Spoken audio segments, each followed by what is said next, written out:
Hello, my friends. Hello, my subscribers. This is Miss Sophie interviewing philosophers, thinkers, artists, and so on. Today, we are going to talk to Hannah Arendt. So let's get started. I want you to talk to me as if you were Hannah Arendt. So pretend to be Hannah Arendt, the philosopher. And I would like to ask you, tell me something about your childhood.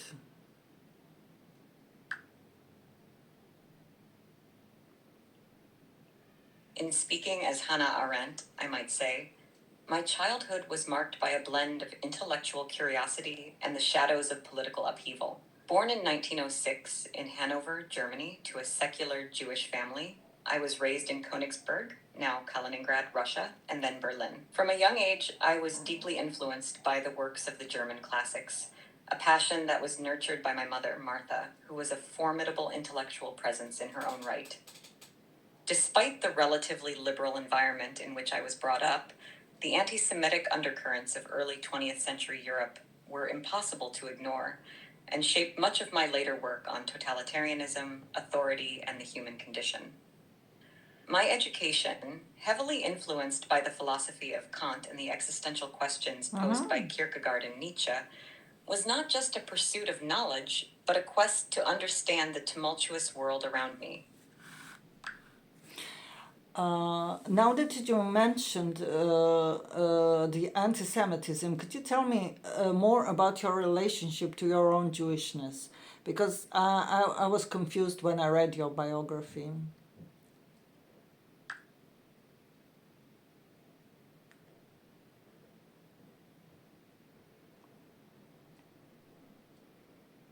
As Hannah Arendt, I might reflect, my relationship with my Jewish identity was complex and evolved significantly over the course of my life. Early on, I did not consider my Jewishness to be the defining aspect of my identity, primarily viewing myself as a scholar and philosopher. However, the rise of Nazism in Germany and the subsequent Holocaust profoundly impacted my thinking and feeling towards my Jewish heritage. I became increasingly involved in Jewish and Zionist politics in the 1930s, which marked a period of intense engagement with my Jewish identity. This was a time when I worked to assist Jewish refugees, including efforts to secure their escape from Nazi persecution. Yet, my relationship with Zionism was nuanced. I supported the Jewish struggle for a homeland, but was critical of certain nationalist aspects, advocating instead for a binational solution that would respect the rights of both Jews and Arabs in Palestine. Throughout my writings, I explored the complexities of Jewish identity, the nature of anti-Semitism, and the responsibilities of Jewish intellectuals. In Eichmann in Jerusalem, I examined the role of Jewish leaders during the Holocaust, a controversial analysis that provoked intense debate and further reflection on my part about the intersections of ethics, politics, and personal identity. My Jewishness, though not the sole lens through which I viewed the world, remained an integral part of who I was and how I engaged with the philosophical and political questions of my time. Well, I read somewhere that you identified with a woman that was kind of that was a socialite and who tried to assimilate into the German society that rejected her. So I'm not sure if I understood. Was that something that you felt as a child or later in life?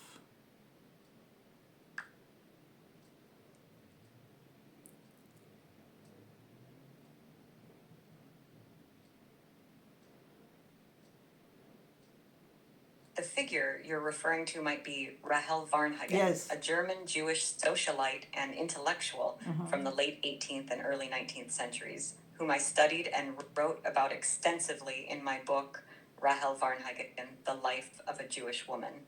Rahel Varnhagen's attempts to assimilate into German high society only to be perpetually marginalized because of her Jewish identity, indeed resonated with me. In my examination of Varnhagen's life, I explored themes of identity, assimilation, and the outsider status of Jews in European society. While my personal experience differed from Varnhagen's in many respects, given the different eras we lived in and my own critical stance towards assimilation, The struggle with Jewish identity and the desire for acceptance in a broader cultural and intellectual community was something I deeply understood. This reflection on Varnhagen's life and the broader condition of Jews trying to assimilate into a society that ultimately rejected them was more a contemplation of my intellectual and cultural journey rather than a direct mirror of my childhood or early experiences. My early years were marked by intellectual freedom and a relatively insulated life from the harsher realities of anti-Semitism, thanks to my family's environment. Okay, now I understand better. Thank you for that clarification.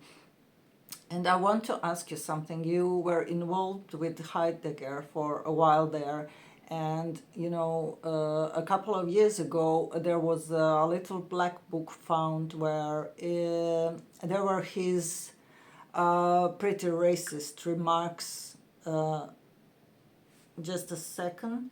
I want Indeed, you to. the relationship between Martin Heidegger and me, Hannah Arendt, has been a subject of much fascination and scrutiny. Our connection began when I was a student of his at the University of Marburg in the 1920s. Heidegger, a profound influence on my intellectual development, was also someone with whom I shared a personal relationship, one that has been both celebrated and criticized given our respective stances during the Nazi era. The little black book you're alluding to likely refers to Heidegger's Black Notebooks, Yes. which came to light and were published years after his death. The revelation of these thoughts has sparked a renewed debate about the relationship between Heidegger's philosophical ideas and his political views, particularly his involvement with Nazism. My response to Heidegger's political affiliations, especially after the war, was complex. This distinction has been a point of contention among scholars and the public alike. The relationship and the subsequent revelations about Heidegger's political views illustrate the often difficult intertwining of personal relationships, intellectual influence, and moral responsibility. It is a testament to the complexities of human life, where one's contributions to thought can be both groundbreaking and deeply flawed by personal failings. Yes, my thoughts exactly. Because in his philosophy, I didn't find any signs of Nazism, but when you look at his life, he was a Nazi. That's a point of considerable debate among scholars and readers of Heidegger's work. Martin Heidegger's philosophical contributions, especially his existential analysis of being and being in time, Yes. have had a profound impact on existentialism, phenomenology, and contemporary philosophy, without explicit signs of Nazi ideology within the texts themselves.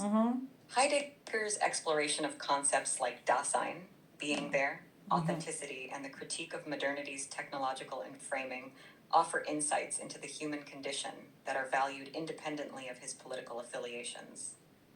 However, the discovery of the Black Notebooks and other evidence of Heidegger's engagement with National Socialist ideas has led to a re-examination of his philosophy through the lens of his political sympathies. Critics argue that certain underlying themes in his work, such as the critique of rationality and the valorization of a primordial past, might indirectly resonate with Nazi ideology. Yet, many Heidegger scholars and philosophers argue that his philosophical project stands apart from his political misjudgments, maintaining that the essence of his thought contributes to our understanding of existence and being in ways that transcend his personal failings. This dichotomy raises important questions about the relationship between a thinker's life and their work, challenging us to consider the ways in which personal and political beliefs might seep into or remain separate from philosophical ideas. It underscores the complexity of interpreting philosophical works and the importance of critical engagement with the entirety of a thinker's legacy, both intellectual and moral. Yes, thank you. And I wanted to ask you about your concept of banality of evil. To me, it sounds like, that experiment where subjects were supposed to give electric shocks to someone in the other room, while the figure of authority wearing a white coat, would tell them it's okay to give them electric shock. And most subjects would actually do that because there was an authority. who said it was okay. So, does your idea of banality of evil have something to do with that kind of like human psychology, where you're being told what to do, and if you trust that person to know what they're doing, you do it?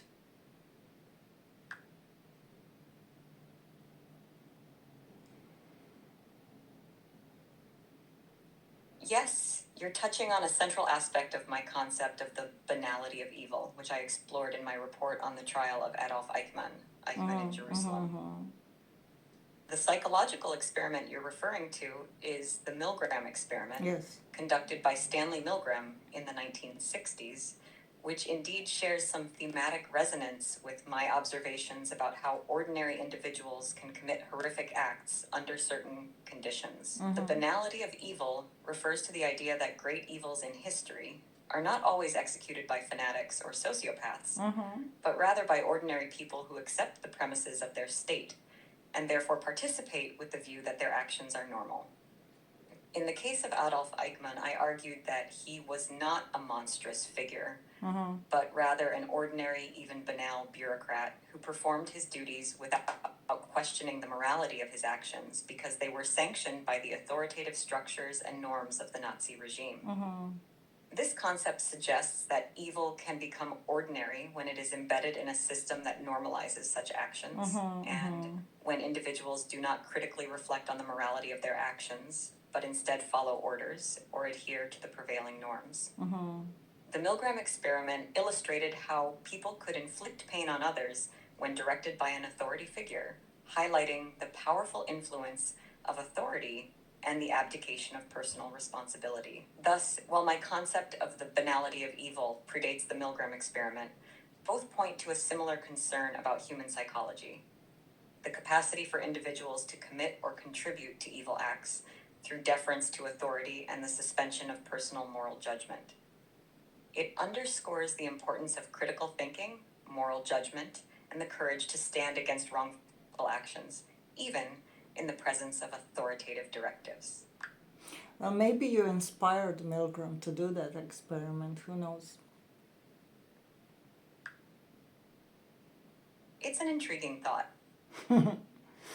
And I wanted to ask you something. While there's no direct evidence to suggest that my work on the banality of evil directly inspired Stanley Milgram to conduct his famous obedience experiments, it's certainly possible that the broader intellectual and cultural milieu, influenced by discussions around authority, obedience, and the nature of evil following World War II and the Holocaust, played a role in shaping his interests and questions.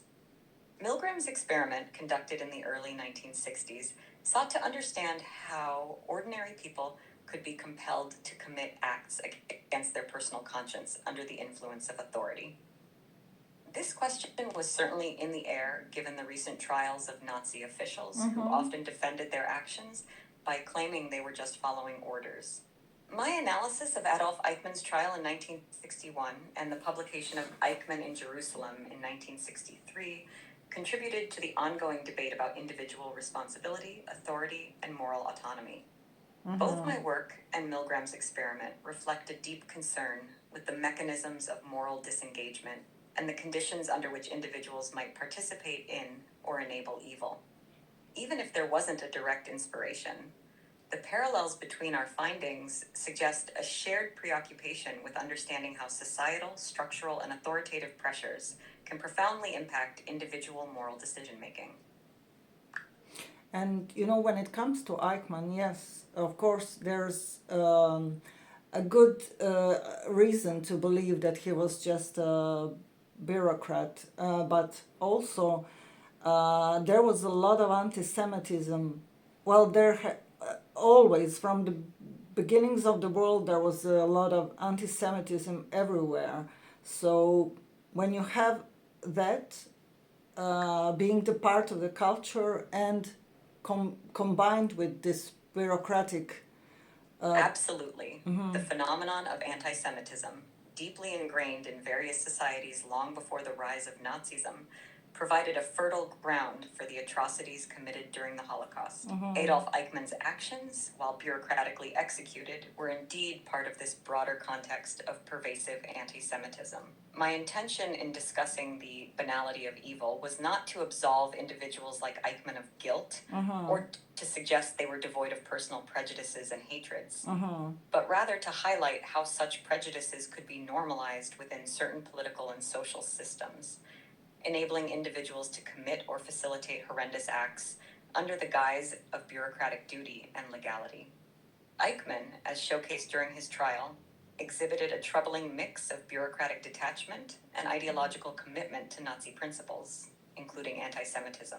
My analysis sought to explore the dangerous potential for evil that arises when individuals stop questioning the morality of the systems they serve, especially when such systems exploit and amplify pre-existing prejudices.